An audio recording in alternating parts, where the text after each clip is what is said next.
In this video, I'm going to talk about some key websites that are useful for your family history research. Actually, I would say they're crucial for your family history research. If used correctly, these websites will reveal your ancestors and take your family tree back in time, hopefully towards the medieval period. Who knows? Until you start looking at these websites and using them, you won't find that information. So let's get going.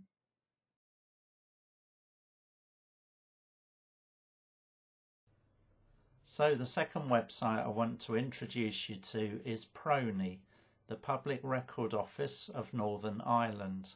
And this is crucial if you have Northern Irish ancestors.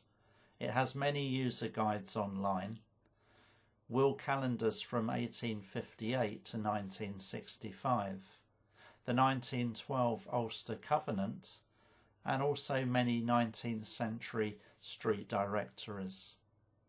To come are Ordnance Survey records, an extensive set there, and finally it has a dedicated YouTube channel, PRONI Online. I'm not going to take up any more of your time. Have a look at them, explore, and let me know what you find. Good luck and have fun.